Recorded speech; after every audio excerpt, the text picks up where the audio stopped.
Hello students, तो चलिए आज हम लोग शुरू करते हैं क्लास 9 के एक्सरसाइज 1.3 का क्वेश्चन नंबर 6, जो कि है look at the several examples of rational numbers in the form p by q where p and q are integers with no factors other than 1 and having terminating decimal representations or expansions. Can you guess what property q must satisfy?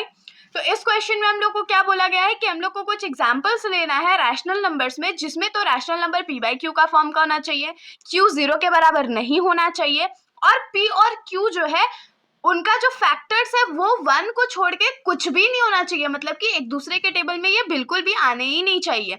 और इनका जो decimal expansion है वो terminating decimal form का होना चाहिए। और उसके बाद हम लोग को उसका डिनोमिनेटर देख के ये भी बताना है कि कौन सा प्रॉपर्टी ऐसा है जो Q सेटिस्फाई कर रहा है। तो ये क्वेश्चन देखने में डिफिकल्ट है, लेकिन चलिए हम लोग इसको कैसे सॉल्व करेंगे। तो सबसे पहले तो हम लोग कुछ एग्जाम्पल्स लेते हैं रैशनल नंबर के, जिनमें डिनोमिनेटर और न्यूमरेटर में कॉमन फैक्टर्स कोई भी नहीं होंगे, सिर्फ 1 उनका कॉमन फैक्टर होगा। और उसके बाद हम लोग उसको थोड़ा सा एक्सपेंड करके देखते हैं, उनका डेसिमल फॉर्म निकाल के देखेंगे। तो हमारा पहला एग्जांपल इसके लिए होगा 2/5। तो 2/5 का जो डेसिमल एक्सपेंशन होगा वो हम लोग को डिवाइड करके चेक करना पड़ेगा। तो 2 डिवाइडेड 5 पॉइंट हम लोग को लेना पड़ेगा और ये हो जाएगा 5 के टेबल में 4 बार में और ये 0। तो हमारे पास ये आंसर कितना आ गया 0.4। ये टर्मिनेटिंग था, इसका रिमाइंडर 0 आ चुका है। दूसरा एग्जाम्पल होगा हमारा 3/100। तो इसका डिवाइड करने का तो जरूरत ही नहीं, हम लोग को पता है नीचे 2 0 है तो पॉइंट के बाद ऊपर 2 डिजिट्स होने चाहिए। तो ये क्या हो जाएगा 0.03। एक 0 के बदले 3 और एक 0 के बदले 0। दो एग्जाम्पल्स हमने ले लिए। थर्ड एग्जाम्पल हम लोग ले लेते हैं 27/16। तो 27/16 जो है, तो 27/16 हम लोग इसको डिवाइड कर लेते हैं, 27 और ये 16। तो इसमें क्या हो जाएगा, तो 16 1 जा 16 माइनस कर देते हैं, तो हमारे पास यहाँ रिमाइंडर बचेगा 11। फिर पॉइंट लेना पड़ेगा, तो यहाँ पर एक 0 आ जाएगा। फिर हम लोग लेंगे 16 6 जा, तो 16 6 जा कितना होता है, तो 96 होता है। और रिमाइंडर हमारे पास क्या बचेगा, तो 14 बच जाएगा।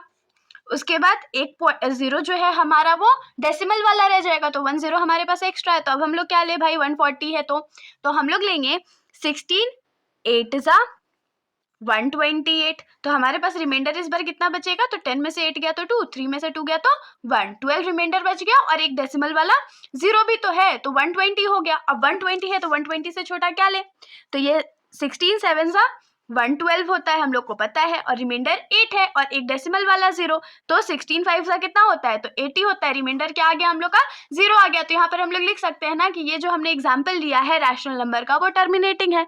तो इसका वैल्यू क्या है 1.6875। और एक और एग्जाम्पल हम लोग ले लेते हैं, जैसे कि 1/2। तो 1/2 को हम लोग क्या लिख सकते हैं 0.5, ये तो हम लोग को पता है।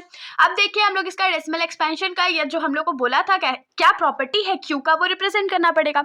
तो 2/5 में हम लोग क्या कर सकते हैं ना, 2 को तो ऊपर ऐसे ही रहने देंगे, इसमें हम लिख सकते हैं 2 का पावर 0। 2 का पावर 0 मतलब क्या होता है 1 होता है। और 5 का पावर कितना है, यहाँ पर 1 है, एक ही 5 था तो 5 का पावर 1 हो गया।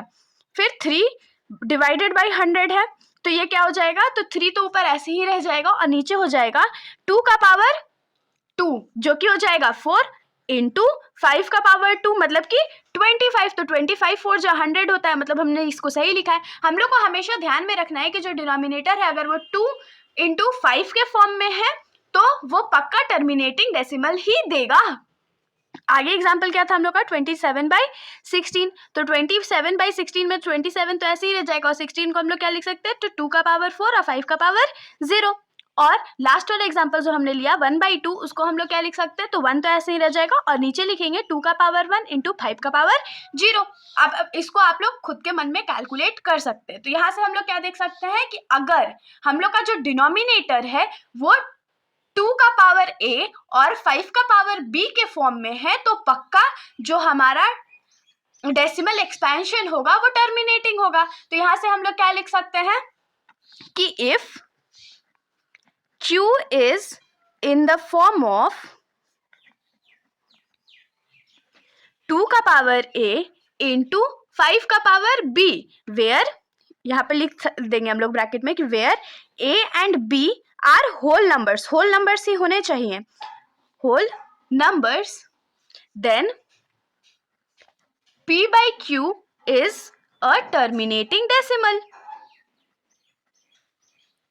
तो ये क्वेश्चन इजी था, आप लोगों को होप सो समझ में आया होगा। अगर आप लोगों को कोई भी डाउट हो तो आप लोग कमेंट सेक्शन में पूछ सकते हैं, वरना अगर आप लोगों को वीडियो अच्छी लगी हो तो वीडियो को लाइक कर दीजिएगा और मेरे चैनल को बिना सब्सक्राइब किए कहीं मत जाइएगा। Thank you.